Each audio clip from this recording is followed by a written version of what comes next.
Good morning. It's me, Uncle Alec. I don't know if I'm gonna like that, but I'm gonna just stick with that for now. Maybe I'll Big Bro Alec. I don't know what it should be, but I'm gonna try a few things and see how they work. Hey, add something in the comments if you think it's just not working at all, or which one you prefer. So today I'm talking about, retraining our brain. I'm talking about happiness. Today, modern world is in particular, all the images that are coming at us on a daily basis are telling us that we need to do this to be happy, and we need to have this stuff, we need to build a bigger car, we need to have this career, we need to be earning this much money, we need to live in this area, and our kids need to go to this particular school. All these things that are coming at us on a constant basis. It's no wonder, we succumb to all of those influences, right? Because by design, they are trying to convince us that you need to part with some money. You need to aim for the bigger career so you can part with even more money. So the organizations, the individuals or the shareholders of those companies can make more money off you aspiring to be happy through the stuff that they keep trying to tell us we should acquire. So I'm going to say something different from a whole different perspective, a whole different mindset. And this is nothing new, right? I'm not telling you anything new. You know this, right? When are you happiest, right? Yes, having a certain level of financial freedom and independence can create happiness because we're not worrying about day-to-day. We're not worrying about a roof overhead. We're not worrying about paying our bills. I'm not saying that, because clearly having some level of financial freedom creates that.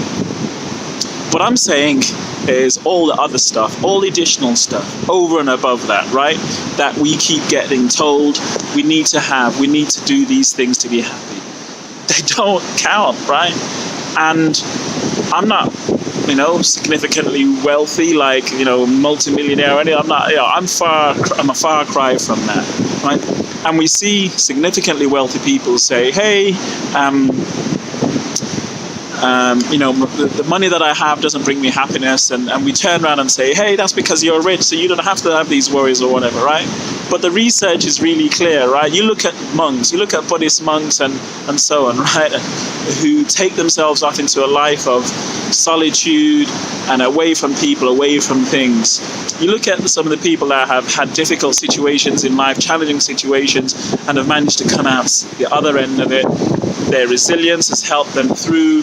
They've figured out that actually life, whether because they've lost someone, a loved one, or anything like that, it doesn't take much to be happy in life. So I'm not talking about from the perspective of having lots of money and trying to make some statements about happiness off the back of kind of being rich and wealthy, and I'm not talking about that. I've had my own sets of challenges, as some of you who listen to my other channel, Resilience Cubed, and my social media, you'll see some of that there.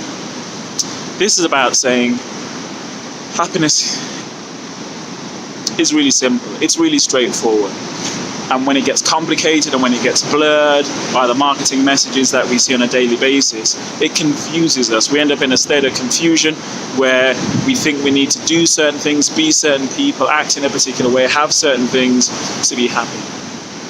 So my thing is this: question ourselves. Let's question ourselves, the things that we're doing on a daily basis. How can we retrain our mind to achieve happiness in the simple things? How can, for those of us that are in some level of privileged situation, how can we apply gratitude on a daily basis? Because when we do that, happiness is there. Happiness is not something that we need to be reaching for and trying to grasp at, and it's just if I just do that thing now, I'm going to be happy. Happiness is in the simple things. I'm on the beach right now, so you'll see these last few videos. Sand in my toes, gonna go and do some cold exposure in a little bit. I love being in the sea. I love being in the sea. That makes me so happy. I can stand and watch the sea and listen to the waves just forever. And I'm not saying this should be everyone's idea of happiness. This is one of my being in the sea, being happy. Okay, take care, said love and respect, bless up, and one love.